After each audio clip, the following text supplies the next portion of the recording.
सम्माननीय सभामुख महोदय, सरकारले प्रस्तुत गरेको आर्थिक वर्ष 2080-81 को भौतिक पूर्वाधार तथा यातायात मन्त्रालयको वार्षिक कार्यक्रमबारे केही धारणा राख्न चाहन्छु। सम्माननीय सभामुख महोदय, नेपालको समग्र पूर्वाधार विकासमा कनेक्टिभिटीको महत्त्वपूर्ण स्थान हुन्छ। कनेक्टिभिटी भनेको विकासको आधार स्तम्भ पनि हो। अर्थपूर्ण कनेक्टिभिटी नेटवर्क बनाउन सके नेपालको व्यापार लगानी प्रवर्धन हुन सक्छ, बजारमा पहुँच हुन सक्छ, जसले सम्बन्धित स्थानीय क्षेत्रको अन्य पूर्वाधारको पनि विकास हुन सक्छ र पर्यटन प्रवर्धन हुन सक्छ, जनजीवन सहज हुन सक्छ। तर विडम्बना, नेपालमा आवश्यकताका आधारमा भन्दा बढी बिना अध्ययन, बिना सर्वे, पहुँचका आधारमा बजेट विनियोजन भएको महसुस भएको छ।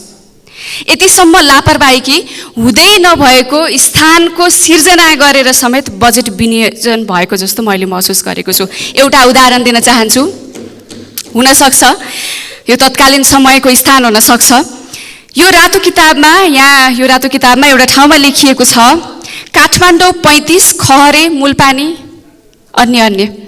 तत्कालीन समयमा काठमाडौँ 35 थियो होला, तर संविधान जारी भएर 2टा आवधिक निर्वाचन भइसक्यो, अझै पनि काठमाडौँ 35 कहाँबाट सिर्जना भयो? यो हुँदै नभएको स्थान सिर्जना गरेर बजेट विनियोजन गरेको जस्तो यो कुरा चाहिँ मलाई चित्त बुझेन। हुनसक्छ मैले कता न्युजमा पनि सुनेको थिएँ, सरकारको तर्फबाट यो प्रिन्ट मिस्टेक भन्ने कुराहरू आएको छ। आज बजेटको सवालमा प्रिन्ट मिस्टेक भन्नु होला, भोलि एउटा प्रिन्ट मिस्टेक भएर कानुन पनि प्रिन्ट मिस्टेक भएर आउला, डर छ भोलि अदालतको फैसला चाहिँ प्रिन्ट मिस्टेक भएर आउला। यसरी प्रिन्ट मिस्टेक भन्ने जस्तो गैर जिम्मेवार शब्दहरू सरकारले प्रयोग गर्न मिल्दैन जस्तो लाग्छ सम्माननीय सभामुख महोदय।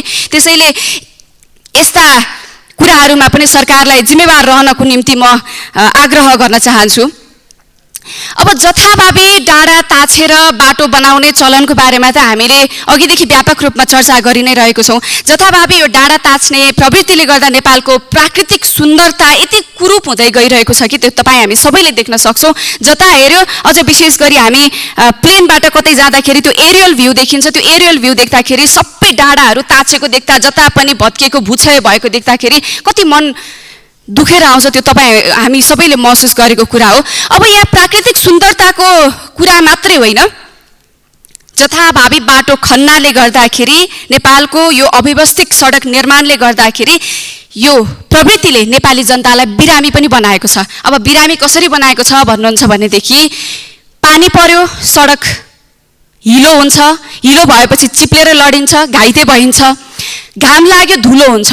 त्यो धुलोले यति धेरै नेपाली नागरिकहरूको स्वास्थ्यमा प्रभाव पारिरहेको छ। त्यो नेपालको विभिन्न स्वास्थ्य तथ्याङ्कहरूले पनि देखाएको छ।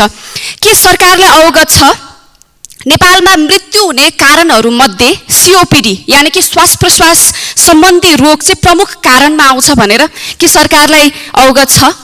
यो सरकारले कस्तो नीति लिएको हो? नागरिकहरूलाई सधैँ बिरामी पारिरहने, ती बिरामी भएका नागरिकहरूको लागि सरकारले के नीति लिएको छ? सडकको व्यवस्थित निर्माण नगर्नाले त्यो फोक्सोमा बिरामी परेका मान्छेहरू, दमको बिरामी भएका मान्छेहरूलाई जति अप्ठ्यारो परेको छ, तिनीहरूको जिम्मेवारी कसले लिने? यसको जवाब पनि म मन्त्रीबाट चाहन्छु, सम्बन्धित मन्त्रीज्यूबाट चाहन्छु।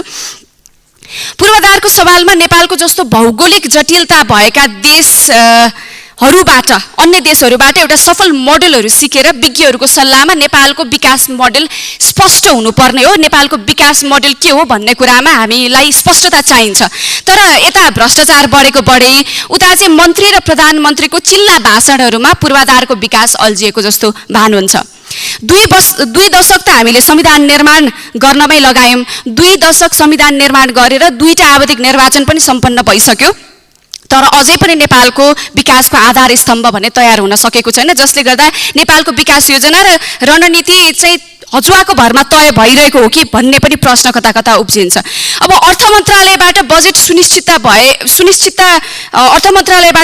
सुनिश्चितता सहित दायित्व सृजना भएका योजनाहरू समेत अत्यन्तै न्यून बजेट विनियोजन भएका छन्। ती अत्यन्तै न्यून बजेट विनियोजन भएको कार्यले गर्दाखेरि चाहिँ समयमै कार्य सम्पन्न नहुने स्पष्ट देखिन्छ। त्यस्तै अब यो निर्वाचन क्षेत्र रणनीतिक सडककै सवालमा पनि निकै लामो लम्बाइको हुन्छ, तर जति बजेट सिलिङ छ यसले चाहिँ थोरै किलोमिटर मात्र सम्पन्न गर्न सकिन्छ। अब बाँकी सडक खण्डहरू होइन, बाँकी भएको त्योभन्दा बाँकी फर्दर एक्सटेन्सनको लागि स्रोत के हो त, त्यसमा पनि स्पष्टता भएको जस्तो मलाई लाग्दैन। त्यसको सवालमा पनि म मन्त्रीज्यूबाट स्पष्टता चाहन्छु। त्यस्तै अब यो वैकल्पिक सहायक राजमार्ग अन्तर्गत हाल अब सङ्घीय सरकारको दायित्व मार्फत निर्माण सुधार भइरहेका सडकहरूको सवालमा समेत अहिले प्रदेशको जिम्मेवारीमा गइरहेको सकिहाले सामान्यज्यू, प्रदेशको सवालमा गएको देखिन्छ, प्रदेशको मातहतमा गएको देखिन्छ। यसले चाहिँ कार्यान्वयनमा कठिनाइ आउने देखिन्छ। त्यसैले सङ्घ सरकारकै जिम्मामा जाओस् भन्ने मेरो त्यो एउटा इच्छा आग्रह पनि छ। यसरी समग्र बजेटलाई हेर्दाखेरि चाहिँ कनिका छरेको जस्तो देखिन्छ। कहिले कहिले समग्र सबैको चित्त बुझाउन खोज्दाखेरि राष्ट्रले आफ्नो गन्तव्य बिर्सिएको जस्तो हो कि सरकारले आफ्नो गन्तव्य बिर्सिएको हो कि भन्ने कुरा पनि मलाई महसुस भएको छ। यसमा सचेत हुनको लागि म सरकारलाई आह्वान गर्दै म रोस्टमबाट बिदा हुन चाहन्छु। धन्यवाद।